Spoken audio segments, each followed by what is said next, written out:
after I found out my aloof roommate was the doomed second male lead in a cheesy romance novel. I had to do something to save him from his tragic fate. So I told people he was gay.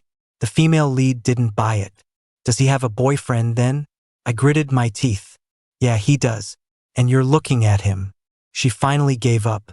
I turned around, satisfied, only to see my doomed roommate leaning against the doorframe, a smirk playing on his lips. Good evening, boyfriend?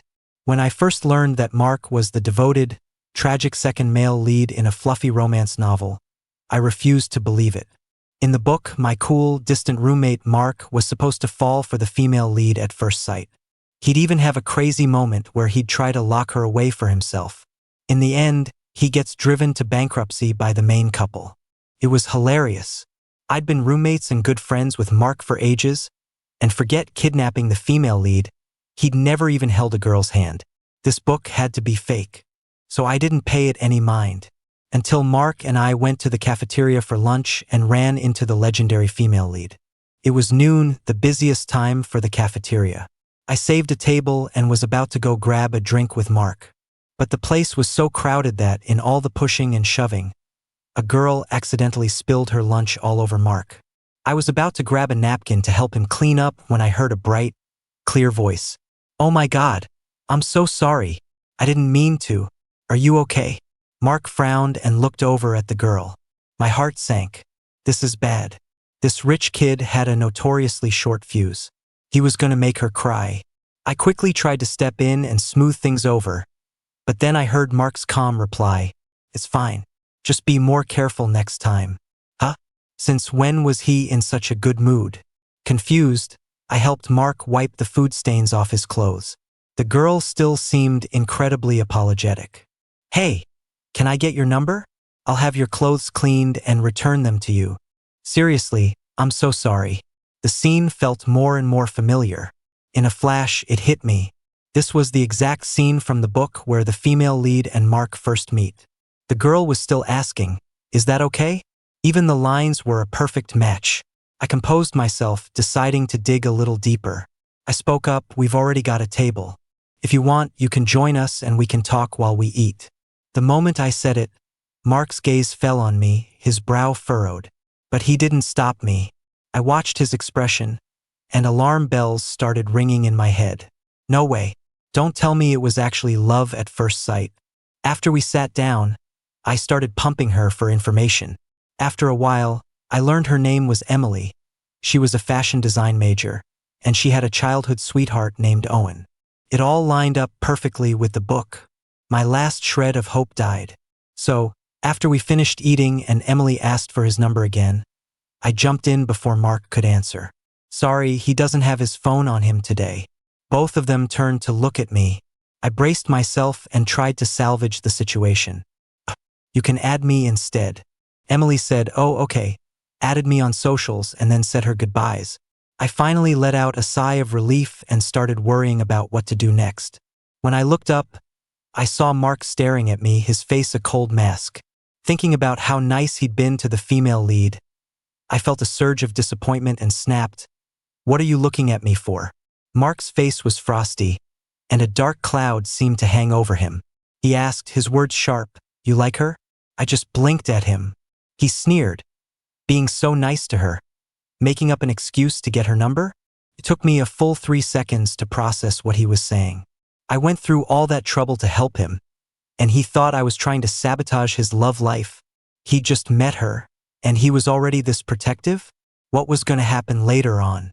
In all the time I'd known Mark, I'd never been this angry. I was so mad I blurted out without thinking.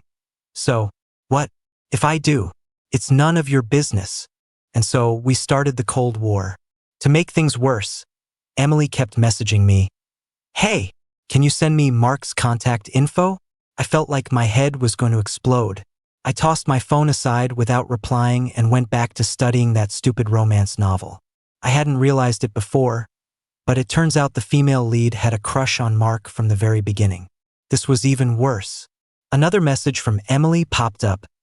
I'm downstairs at your dorm. Can you ask Mark to come out for a minute? I glanced over at Mark and found him looking at me, too. When our eyes met, His face was still a cold mask as he awkwardly looked away. I sighed. Fine, I'll just be a good guy and save him this one time.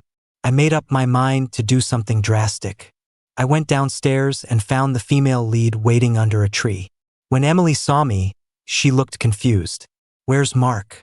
I took a deep breath and said with a serious expression, he doesn't want to come down. He asked me to tell you something for him. Sorry, he's gay. It's never going to happen between you two. Emily's face flushed red, embarrassed that her crush had been exposed. But she didn't seem to believe me and, still blushing, pressed on. Well, does he have a boyfriend? I decided I had to go all the way with the act to completely shut down her hopes and make sure they never contacted each other again. To give myself some extra bravado, I gritted my teeth and raised my voice. Of course, he does. A guy that hot is obviously taken. I almost bit my tongue, but I forced the words out. I'm his boyfriend, so please don't bother us again. Emily was completely stunned. She stared at me for a couple of seconds, and it finally sank in. Oh, okay, she mumbled, looking dazed. Sorry, I shouldn't have been so forward. The female lead finally left. A huge weight lifted off my chest, and I breathed a massive sigh of relief. Heh, secretly saving my roommate from a major crisis. I'm such a genius. Humming a little tune, I turned around, completely satisfied. And then I saw him. My aloof roommate, who had just been giving me the silent treatment, was now leaning against the doorframe, an eyebrow arched as he looked at me. He seemed to be in a good mood, a smirk playing on his lips. Good evening, boyfriend? Getting caught in a lie by the person you're lying about. Yeah, that shut me up real quick. I was ready to die. Facing Mark's interrogation, I decided to just tell him everything. Okay, here's the deal. I tried to tell him the truth. You're actually the tragic second male lead in a book, and if you fall for the female lead, you're going to have a really bad time. Mark crossed his arms, looking at me with an expression full of pity. Nice story. Keep going. Great. I knew no one would believe me. I wanted to show him the book to prove it, but I realized he couldn't even see the book. So I had to rack my brain for another explanation. It's because I was jealous that someone was into you, so I deliberately tried to ruin your reputation. Mark remained impassive. A lose-lose situation. I don't buy it. I tried another one. I like Emily, so I deliberately sabotaged things between you two. Mark's calm critique. Full of holes. I was done. I threw my hands up. Fine, you won't believe anything I say anyway, so I'm not saying anything else. With that, I tried to make a run for it, but Mark grabbed me by the collar. He wasn't letting this go and pressed on. You think you can ruin my good name and just walk away? Not a chance. That's when I really got mad. Everything I said was for his own good. Otherwise, he'd be the one crying when he went bankrupt. Forgetting everything else, I met his gaze defiantly and snarled. Fine. I'll tell you the truth. The truth is, I've had a secret crush on you for ages. I can't stand seeing you with someone else. I want you all to myself. Surprised? Turns out I'm a dark, twisted creep who's dying of love for you. Mark. I smirked when I finished, thinking that would be enough to gross him out. Mark let go of my collar. He glanced to the side, cleared his throat, and for the first time his ears turned red. His voice remained steady, but his hands fidgeted nervously. All right, I get it. You like me, but I'm not that kind of guy. I'm a hard man to get, you know. Wait, he actually believed that? He'd rather believe I'm some possessive creep than believe my actual, honest-to-God truth? Mark started acting weird. I'd ask him to grab a meal with me, and he'd hesitate for a second before agreeing. I'd ask him to walk to class with me, and he'd hesitate for a second before agreeing.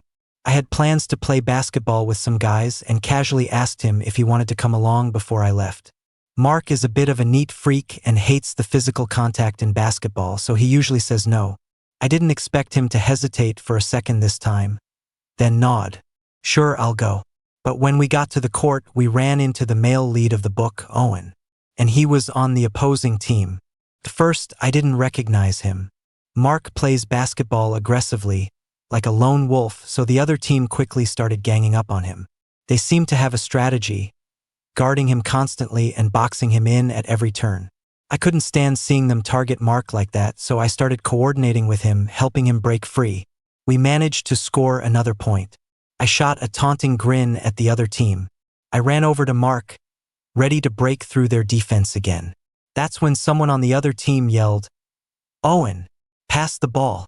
I stopped dead in my tracks. Who? Owen? The guy who drives Mark to bankruptcy? I looked over at the other team in horror. A sharp jawline, cold, piercing eyes. It was all a perfect match. Just then, Mark got the ball again and gave me a look, signaling me to get ready for a pass. I pretended I didn't see him. Mark yelled, "Alex, catch." I pretended I didn't hear him and ran off. Thanks to me deliberately throwing the game, the other team won. After it was over, I quietly breathed a sigh of relief. Winning or losing the game didn't matter. As long as we didn't make an enemy out of the male lead, Mark should be safe. But I had underestimated the power of the plot. An argument broke out between Mark and the other team. One of Owen's buddies, a guy with bleached blonde hair, was clinging to Mark's shirt, sprawled on the ground and whining. He did it on purpose. He ran right into me. "Owen, you gotta stand up for me." Mark looked down coldly at the hand gripping his shirt and smirked. "If you want to keep that hand, you'll let go." The blonde guy wouldn't back down. "You're the one who bumped into me." Owen frowned and looked at Mark. Apologized to him. Mark's eyes were devoid of any warmth. And what if I say no? Alarm bells screamed in my head. I couldn't let Mark keep digging his own grave. I strode forward, pulled Mark behind me, and faced Owen with a fierce look. Mark's frown relaxed, and he watched me with an expectant air, as if waiting for me to defend his honor. Owen tensed up, ready for a fight. With everyone watching, I forced a smile onto my face. "Hey man, I think there might be a misunderstanding here, but it's all good. I can cover your friend's medical bill. Just chill out, okay?" In the future, Mark was supposed to have a net worth of billions, and he was gonna lose it all just like that. I might be out a few bucks for a fake medical bill now, but I was saving him billions. A real man knows when to bend and when to stand tall. So I slung an arm around Owen's shoulder like we were old pals. "Hey, no hard feelings, right? Let's just drop it. We should grab a bite sometime." Owen didn't press the issue. He just said, "Sure," and left with his friends. The basketball court instantly emptied out. I let out a sigh of relief, then turned to face Mark's ice-cold stare. He looked like he was so angry he could laugh, and he said through gritted teeth, "You move on pretty fast, don't you, Alex?" Great. Mark was giving me the silent treatment again. He wouldn't eat with me, wouldn't go to class with me. I got back to the dorm in the afternoon and Mark was nowhere to be seen. He still wasn't back by nighttime, and he hadn't sent me any messages. I asked another one of Mark's friends and found out he was at a family gala. A gala? I had a bad feeling, like I was missing some important detail. I pulled up the book again and was horrified to discover that the moment Mark truly falls for the female lead is at a gala. At the party, the female lead gets set up, her drink is drugged, and her room key is swapped, leading her straight into Mark's room. And as it happens, Mark had also been drugged by his own family that night. That was the beginning of their whole tangled love affair. My heart went cold reading it. What kind of trashy, dramatic plot was this? I jumped up immediately and rushed to the gala. Luckily, my family is pretty well off, so I managed to get an invitation and slip in easily. I started asking around for Mark, all the while praying that he was still sober. While I was asking around, I got forced to down a few drinks myself. By the time I finally found out Mark's room number, I was already rushing upstairs. Away from the noise of the main hall, the hallway was completely silent. When I reached the right floor, I burst out of the elevator and ran right into a barely coherent female lead. Emily's cheeks were flushed, and she was struggling to stay upright, trying to open Mark's door with her key card, completely unaware of the situation. My heart leaped into my throat. I lunged forward and shouted, "Emily!" Emily looked at me, her expression dazed. I ran up, snatched the key card from her hand, and pressed another one into her palm, quickly explaining, "Your key card was switched. This is the one to your actual room." Go hide in an empty room for now. I know your childhood sweetheart, Owen.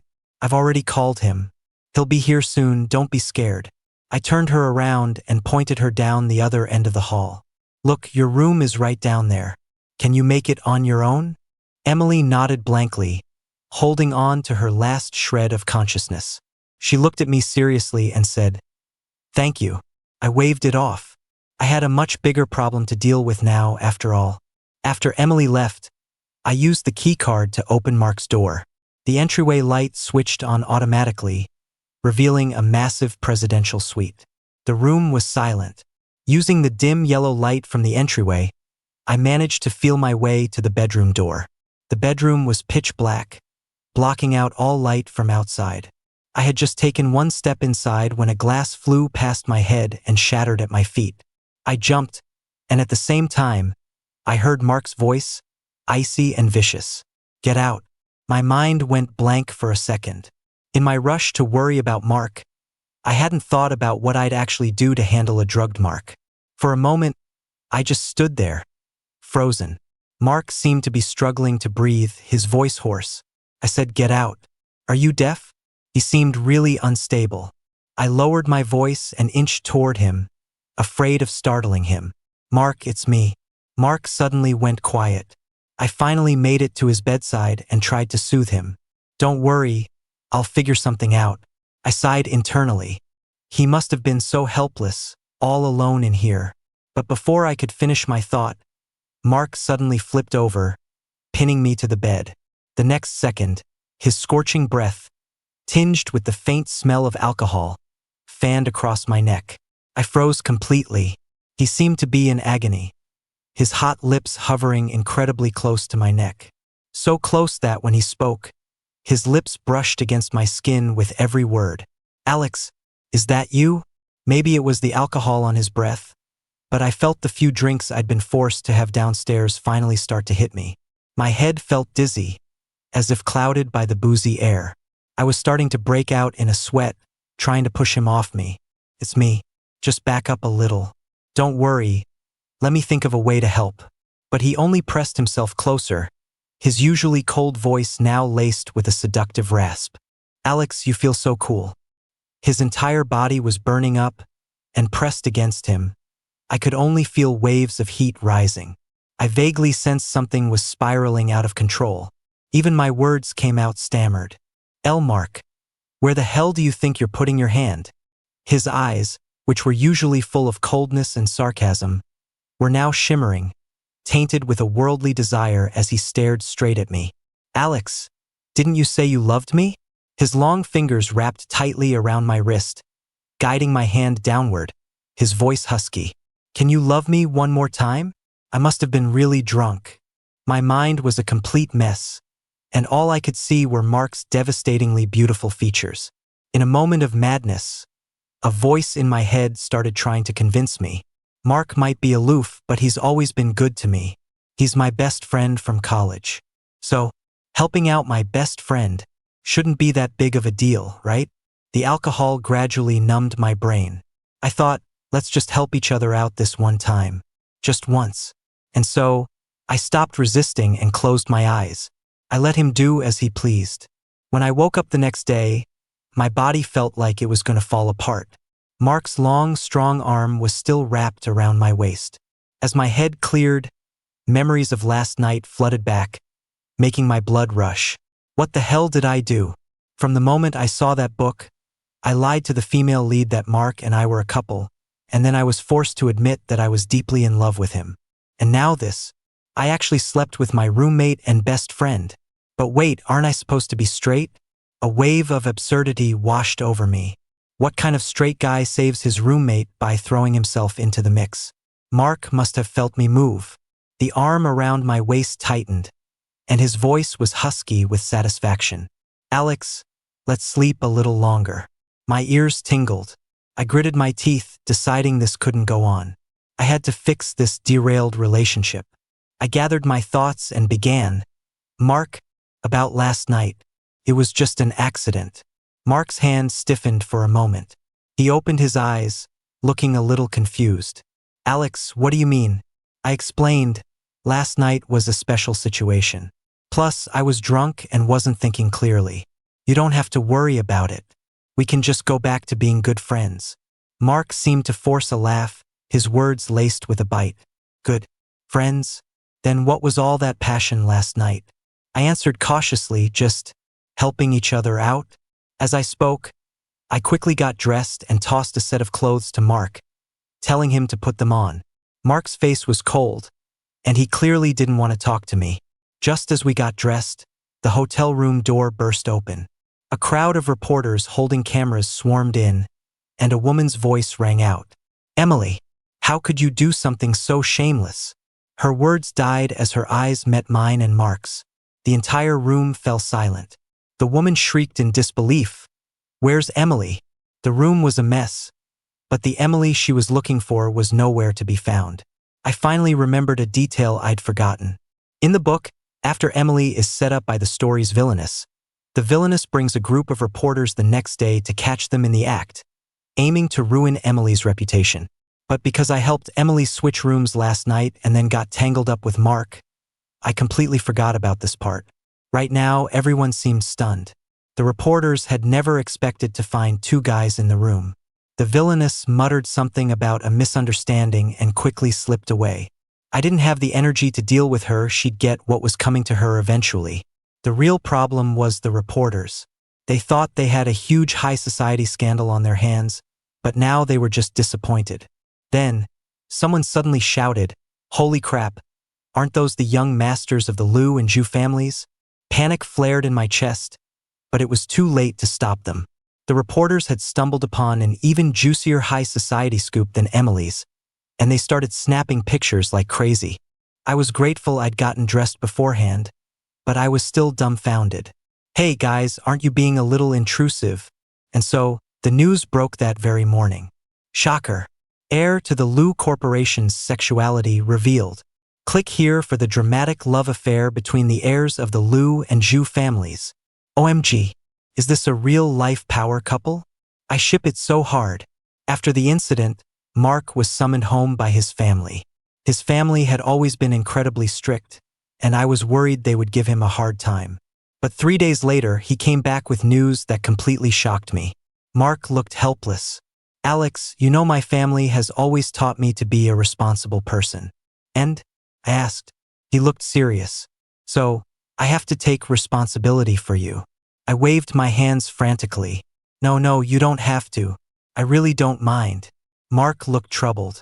But if I don't, they'll subject me to family punishment. Alex. I was a bit lost. Huh? What do we do then? He thought for a second and proposed a plan. How about this? We can pretend to be a couple for a while. After some time passes, I'll say we had a falling out and broke up amicably. I promise, during this fake relationship, I'll respect our boundaries as friends and won't cross any lines. Mark looked so sincere that I hesitated. I was partially responsible for what happened that night. I was drunk and not thinking clearly. Well, I've helped him so many times already, and he promised it would just be a fake relationship. What's one more time? I made up my mind and looked back at him with determination. Okay, I'm in. Mark finally smiled, a grin that was like ice melting, his deep eyes sparkling with mirth. He really was the perfect tragic second male lead. I had to admit, my friend was seriously handsome. After becoming a couple, our daily life didn't seem to change much. We still went to class together and ate together. But one day, as we were walking, I reflexively went to sling my arm over his shoulder, but he beat me to it, taking my hand instead. Mark looked apologetic. Alex, my family has people watching us nearby, so we have to put on a show. I tried my best to ignore the strange feeling in my gut and nodded, letting him hold my hand. He said he wanted to take me to see a fireworks show.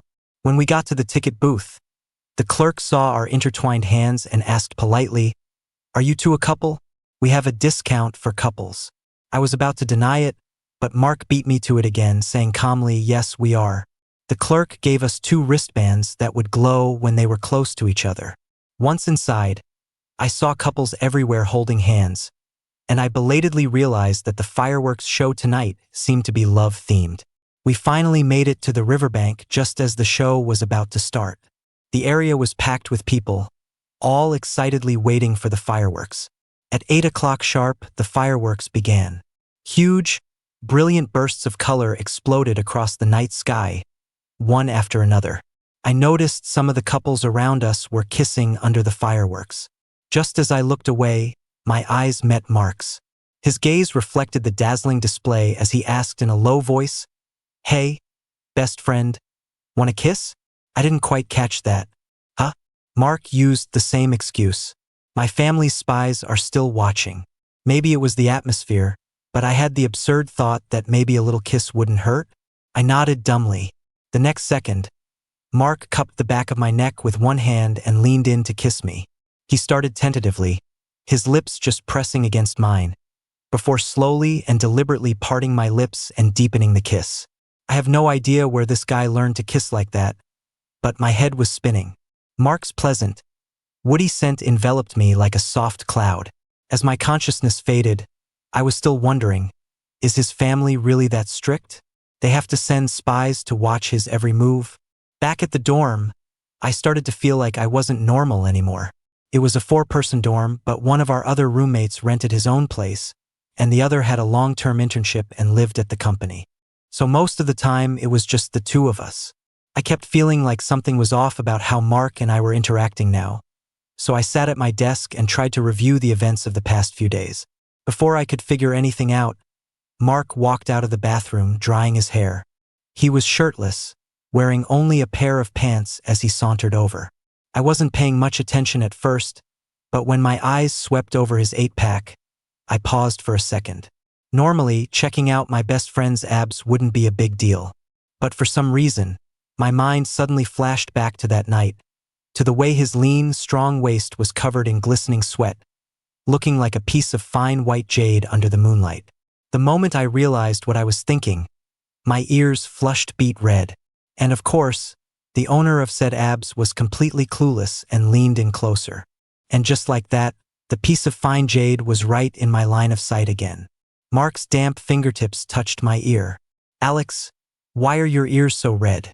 Are you feeling okay?" he asked, puzzled. His sudden touch felt strangely intimate, and I turned my head to avoid his fingers. "And no, I'm fine. It's probably just a little stuffy in here." He nodded, seemingly not thinking much of it, and changed the subject. "You said you wanted to touch my abs before, right? You can touch them now." My ears, for some reason, got even redder. I thought back to what he was talking about. We had just met, and I accidentally saw him changing. I got a flash of his abs before he covered them up with his shirt. Being the outgoing person I am, I'd enthusiastically complimented him. "Whoa, nice work." Back then, Mark had just given me a cold look and a dismissive Seeing how cold he was, I wanted to break the ice, so I pressed on. "How'd you get them? Teach me your ways, bro." Mark had stared at me with a heavy gaze and said, "I was born with them." I felt deeply insulted, since I'd been working out for ages and only had faint outlines of abs. So I teased him, "I don't believe you, unless you let me touch them." All I got for my efforts was a glare from Mark. But now, here he was, hair still wet, shamelessly showing off his abs and asking me with an inviting tone, "Want a touch?" I tried my best to ignore the weird feeling, telling myself over and over, it's fine for best friends to touch each other's abs. So I nodded as naturally as I could, trying to seem casual. "Sure, I've been wanting to for a while."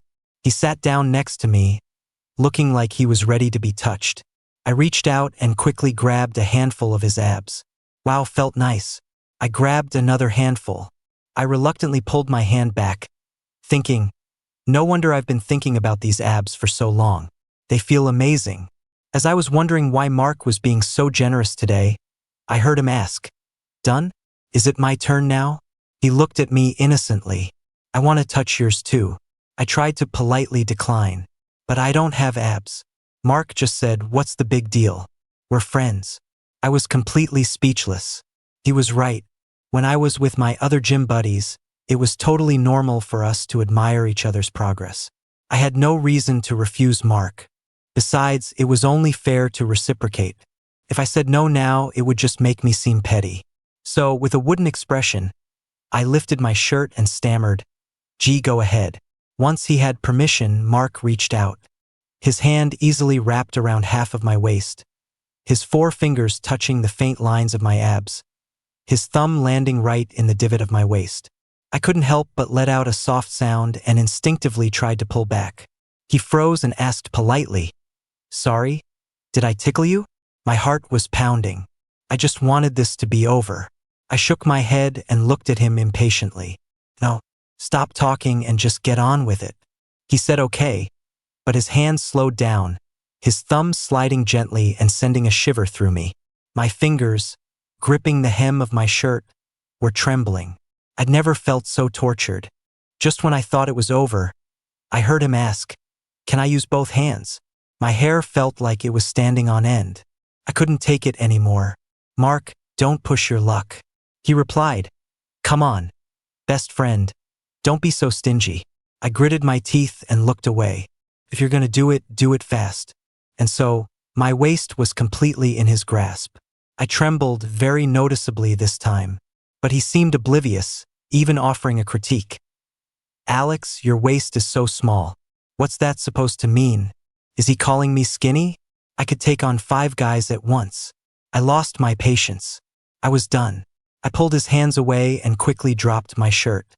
"Okay, that's enough. I'm tired, I'm going to bed."